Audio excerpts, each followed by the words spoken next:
Hey there, welcome to LSAT Demon Daily. I'm Ben Olson. That's Nathan Fox. We're the founders of LSATdemon.com and our weekly podcast, Thinking LSAT. We have an email here from Dana. Yeah, Eric posted a screenshot of Dana's email, and it's long. He also helpfully gave us some bullets. So we're going to try the bullets, and then if we have to click into the screenshot, we might click into the screenshot. So Dana's actual questions here are, assuming I'll be able to get my GPA to a 3.7, 3.8 range by my graduation, will there still be a chance that I can get into a T14 school? 3.7, 3.8 is kind of borderline for any top 14 school. It depends on your LSAT. Yeah. You should get straight A's between now and graduation. You should do as much as you can to bump that up. If you're serious about T14, you got to get more serious about your grades. And possibly look at pass grades and what can you do to turn them into pass-fail. Absolutely. If you can get B's and C's removed and changed to passes, you can bump your grade point average for free. Yeah. Okay. How much weight is there to where I went as an undergrad, which was Berkeley? How much weight does that carry, Ben? Very, very little. Berkeley's better than some other places, but so little that it's not noticeable. What's more important is your GPA and your LSAT. Correct. Does my life experience matter in the application? How much? By the way, this is someone who was a commander in the Israeli military. Wow. Well, that's some serious Sounds experience. Impressive. Commander could be like your title when you are just mandatory enlisted. I don't know. Yeah, but I don't know anyway, what that is. Yeah. If you are some type of officer in the Israeli military, that sounds good. That sounds great. Yeah. How much does it matter compared to LSAT and GPA? It still doesn't matter as much, but it's something. It's something to write about at least. Last question. Does your GLAD advice apply to 27-year-olds? The GLAD advice, by the way, is GPA first, then LSAT. If you're not getting straight A's, which you're not, Dana, you shouldn't be thinking about the LSAT. Yes, it does apply to 27-year-olds. You, Dana, should be getting straight A's. Then worry about your LSAT and just don't even fuck with your applications at all. I don't care what the deadlines are, early priority deadline. Just forget all of it and work on the LSAT because it might take a while.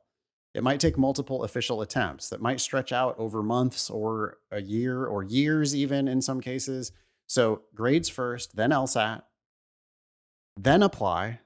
If it's fall, apply. All you have to do is just wait for the next fall. Okay, so there's no rush. Just, do you have your grades done? Do you have your LSAT done? Is it fall? Good, apply. And then the D is decide, which is decide not just where you're going to go to school, but if you're going to go to school, if you're going to accept any of the generous offers, which you should have in hand if you do it our way. Yeah.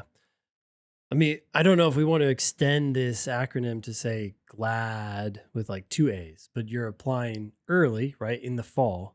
That'd be an E. Apply early? Apply early. Oh, it's another A. Apply broadly. I see. Right. So it's AE and AB. Okay. Yeah. Apply early, apply broadly. Yeah. We're cheating a little bit, but the point is to get right. It's not just applying early. It's also applying broadly. So you're not selling yourself short. Yeah. And then of course that ending piece, decide. I don't think people understand that. Yeah. Many times the correct answer is these offers suck and I'm not going to take any of them. Yeah. It also has nothing to do with age. It has to do with whether you're in school. And even when you're not in school, you're still continuing down this path. If I didn't have the context, I would not even know what she meant. Is 27 too young? Is 27 too old? Yeah. I have no idea. I know from experience that this is a 27-year-old who thinks that 27 is old. Yeah. But 27 is like right around the average age of people who go to law school. Yeah.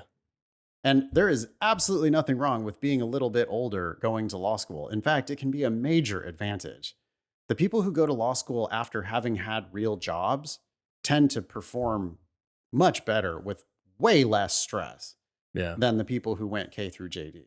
Yeah. The K through JDs are just a fucking shit show. But the older folks are like, I got to get home to my kids. So can we get back to the agenda for the meeting instead of like obsessing over dumb shit? So yes, it still applies, Dana. Thank you for writing in. Last thing I see in Dana's email signature, she says UC Berkeley Philosophy 2024. So presumably she's graduating in May or June of this year. It's possible that you may benefit from delaying that graduation a little bit so you can do some summer classes and increase your GPA even more. Mm-hmm. Totally. And you're applying. I mean, if you do graduate in in spring of 2024, then you're going to apply in September of 2024 for the following September, the class that starts in September of 2025. Just to be clear, I think Dana knows that, especially because she's trying to get into top 14s. I mean, she's not applying in May. And I hope she's not applying now. God, that would be terrible. Yeah.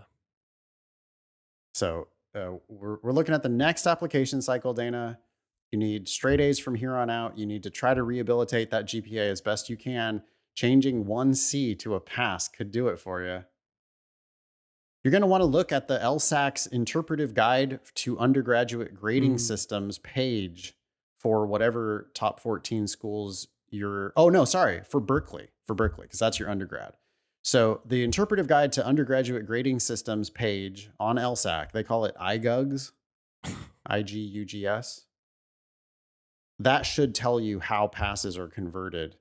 And if it's possible at all to get some of your bad grades changed into passes, you might be able to raise your GPA. It works at UCLA. I don't see why it wouldn't work at Berkeley. Email daily at lsatdemon.com if you'd like to ask us a question or share some LSAT or law school admissions news. Thanks for listening.